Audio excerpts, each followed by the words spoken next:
Sunday afternoon. Sunday afternoon is where I love to document. I work on my weekly investor report and I prepare all of the topics I want to talk about on Monday mornings in our Monday boards for everyone in each department. And like you, I have been in this situation so many times. I want you to reflect on the ostrich. Okay, I'll tell you a personal story and then the business story. In my personal life, I've always kind of struggled with balancing the checkbook. I've a master at spending money. And so in my younger years, and still sometimes in my older years, I will catch myself. I know the leading indicator is telling me maybe I'm spending too much.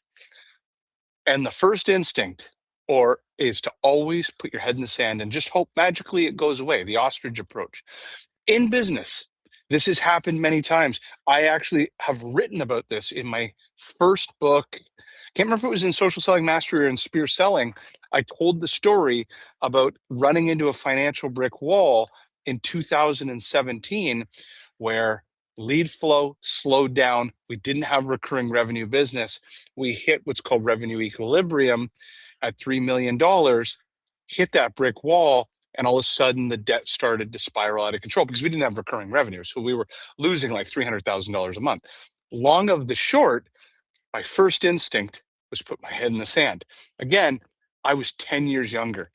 Here is what a buffalo does. This is the words of wisdom.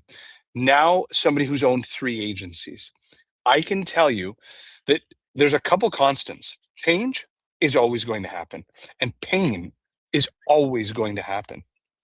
And so the buffalo runs towards a storm. So imagine a storm coming over the mountains. It actually looks at that storm and runs directly into it. Why? Because it knows that the faster it runs this way, knowing that the storm's coming west to east, it shortens the duration of the pain and we'll get to the backside of it very quickly. It is terrible. And the worst part about being a business owner sometimes is you will have to put out hopefully not dumpster fires. You'll learn to indicate dumpster fires and delegate those to the team, but you have to put out the kitchen fires. And with hindsight, the longer you do this, you will actually see the kitchen fires starting very, very early. You'll learn to create dashboards and reports, and your gut will teach you around leading indicators to kitchen fires. Now, the kitchen fires can take months to put out. They take tons of change management. They take tons of personnel change. They are the most painful things to deal with. But here's what I have learned. The rent always comes due. No matter what you defer, it always will come due. So the faster that you absorb one of these problems, recognize the change will have to come. You can either do it today, and maybe you can nip it in the bud within a few weeks, or maybe even this quarter. Or you can defer it, ride the waves, but at some point in the future, the wave crests and it gets worse and worse and worse.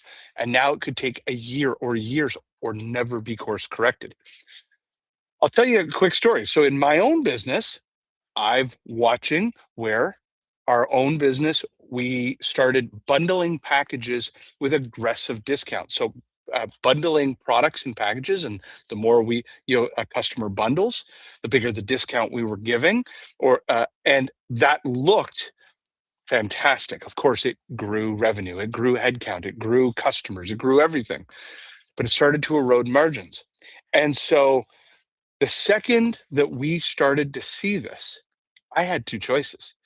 I had to recognize that the pain of change management of the sales process, change of probability of sales velocity, sales conversion, it could change everything from sales qualified leads to close winning. It's going to change all the economics.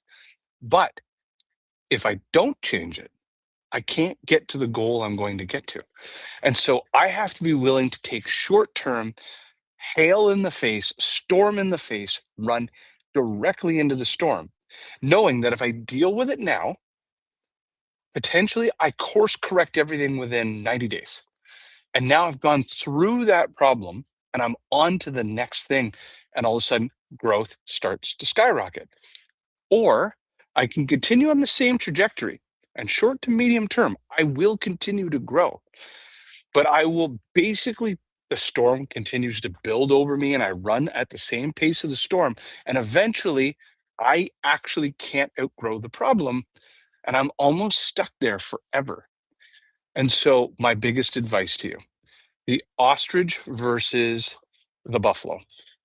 The ostrich feels great in the short term.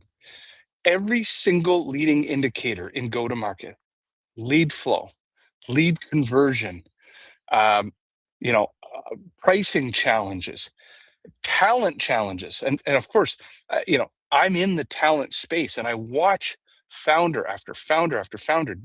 They'll say, "I know I need to get towards marketing," and we meet with hundreds and hundreds of founders, chief marketing officers, and chief revenue officers every single year. And I hear the same stories. I'd love to get to that, but I can't yet. I can't get myself out of this bottleneck. And I want to hire these people. I want to do this project. I want to do this initiative or campaign, but I can't.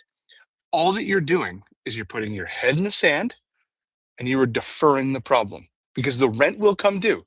You won't create enough leads. You won't get enough projects off the ground. Your sales team won't have enough weapons to be able to go hunt or to be able to farm existing customers. You won't create the brand that you want. All the rent will come due. All you're doing is running with the storm. You're putting your head in the ground as an ostrich, and all you're doing is deferring the pain. You defer it long enough, and the storm sits on top of you. You can't get rid of it, and it eventually crushes you. So I hope you found this valuable. Buffaloes are absolutely the winner at all times. You have to become the buffalo. You cannot become the ostrich. Hope all is well.